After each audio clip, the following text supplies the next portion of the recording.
The majority leader has instead tied the check increase to two of President Trump's major sticking points: ending Section 230 protections for the big tech companies and a bipartisan committee to investigate election fraud.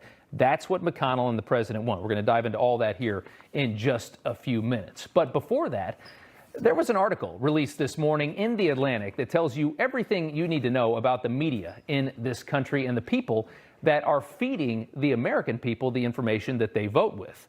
McKay Coppins' article, "The Resistance's Breakup with the Media is at Hand," is getting a lot of attention for being so brutally honest. It confirms what many of us have long suspected, that there is a reason that news reporters have acted so ridiculously hostile and petty towards President Trump for the last 4 years. Here is a sample of what we have seen.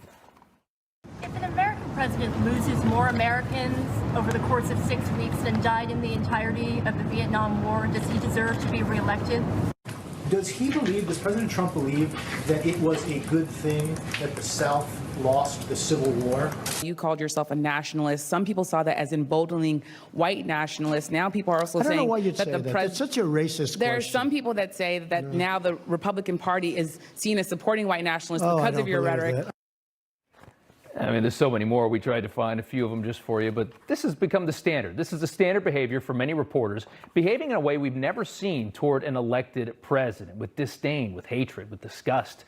In the second paragraph of Coppins' article, he admits that while he was disgusted by Trump winning the White House in 2016, he knew that his, quote, contentious relationship with Donald Trump was already paying professional dividends.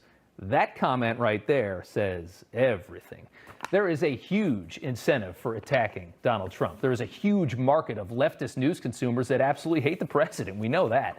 And for the first time, reporters sold out their objectivity and cashed in on that. Reporters, of course, want to be important. They want attention. They want to be elevated.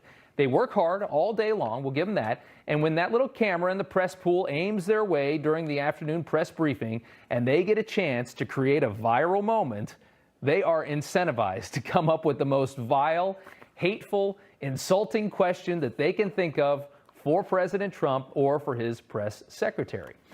Coppins even directs his readers to an article that he wrote on Trump for BuzzFeed back in 2014. Coppins was invited along to spend, quote, 36 hours on the fake campaign trail with Donald Trump, the fake campaign trail. Here's the best part, the subtitle. Over the course of 25 years, he's repeatedly toyed with the idea of running for president and now maybe governor of New York. With all but his closest apostles finally tired of the charade, even the Donald himself has to ask, what's the point?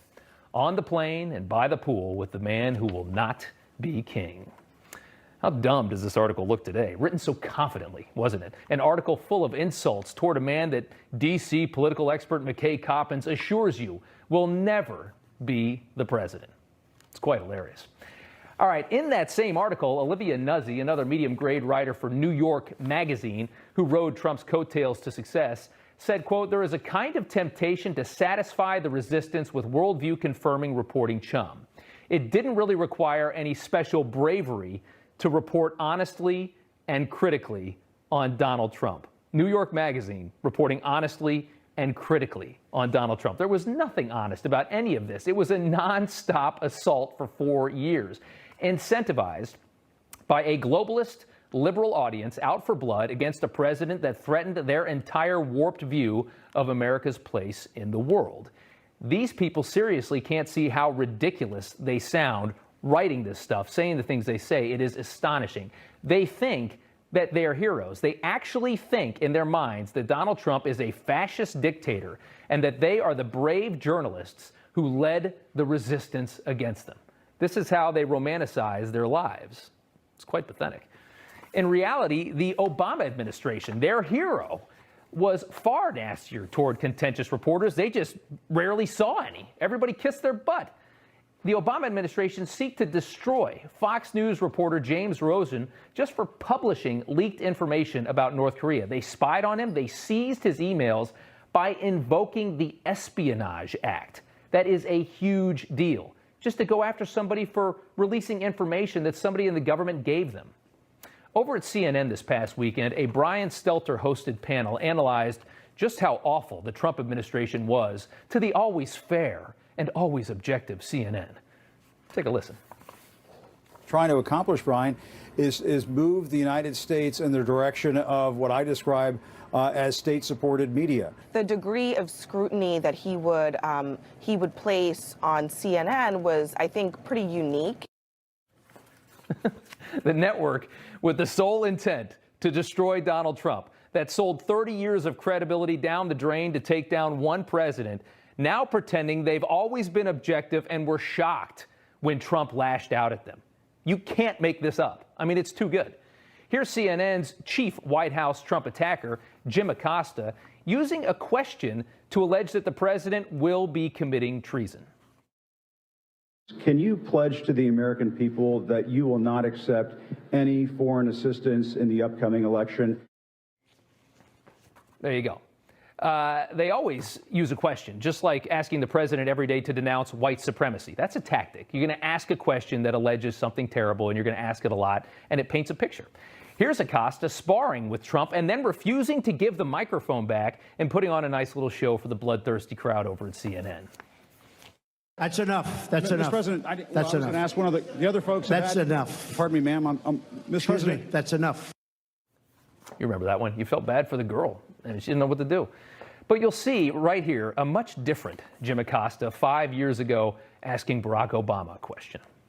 I wanted to ask you about what some people are calling your best week ever last week.